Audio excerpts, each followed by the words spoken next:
Hi, I am Dr. Jonas Lanes. I'm a specialist in spine and pain intervention. I'm also a father, a curious person, and I love to seek new knowledge. We are living moments that require us to review concepts, and we are seeking to establish new and more connections. This 10-episode series talks a lot about pain, but most of all, I want you to be able to understand pain in a broader way.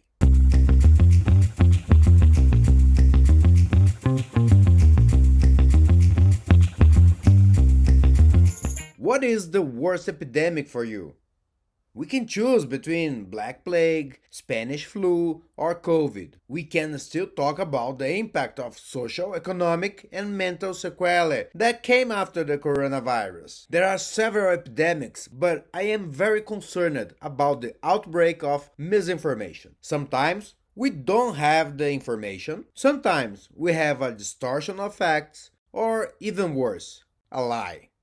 The documentary The Social Dilemma shows how the impact of directing content guided by individual preferences can strengthen a confirmation bias, leaving people more and more convinced of their ideas, even when they don't correspond to the truth. If I'm sure of something, I'm less open to thinking differently.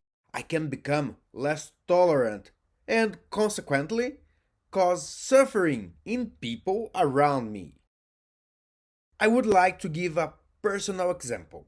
My second child was very different from my first. He learned all the letters and numbers before he started talking. His behavior was sullen and he was not very fond on social activities. He hasn't had a happy birthday where he hasn't cried.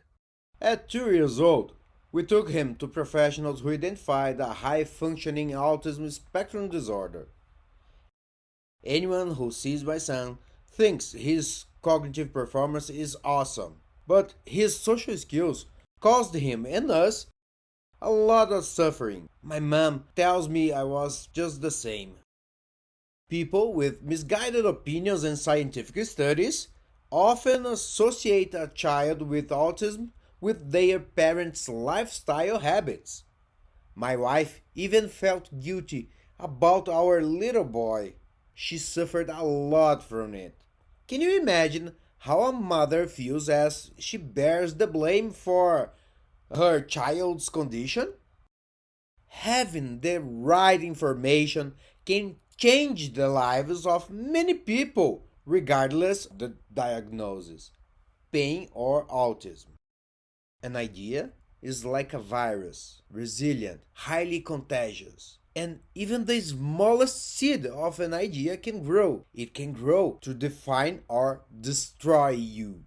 This is my favorite movie quote from Inception. The title translated into Portuguese means the origin, the root. Its English name is more appropriate. Inception in Portuguese is not a common daily used word.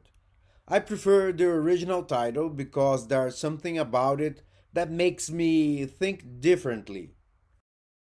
The definition of inception is the establishment or starting point of an institution or activity. In business, inception is part of a method created to deliver more agile solutions to companies. It's a collaborative workshop comprising a sequence of activities to promote the alignment and definition of objective, strategies, and the scope of the product or solution to be built on the minimum viable product, MVP.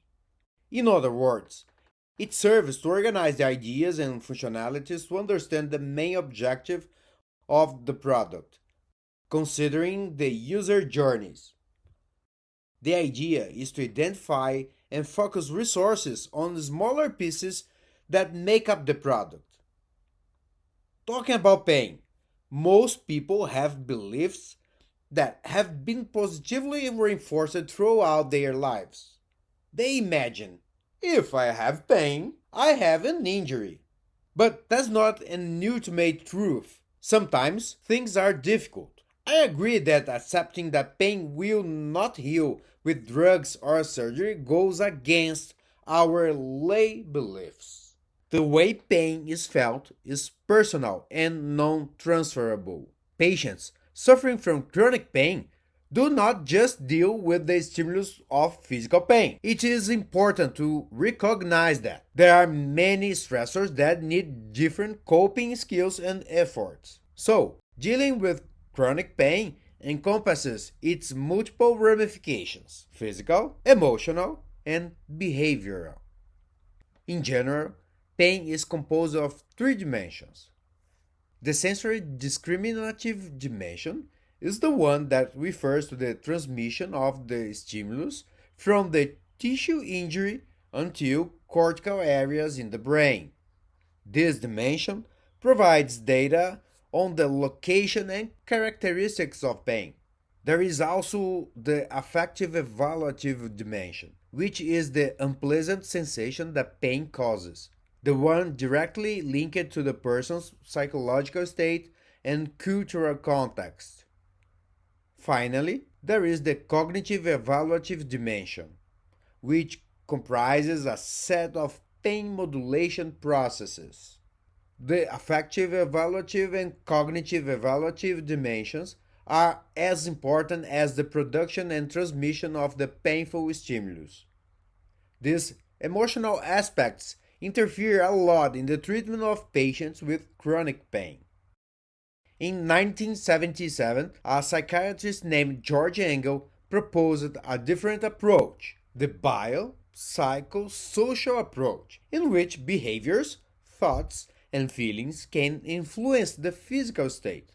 Human existence occurs in the biological, psychological, and social spheres. We cannot separate the body from the entire psychosocial context in which it is inserted. Let's make an analogy. The traditional biomedical approach, and traditional I mean until 1977, explains diseases with an adult talk with a childish language. That is, when a 2-year-old child points to something and says, "Dog," the pet can be any animal he has ever seen. This is normal for a child his age.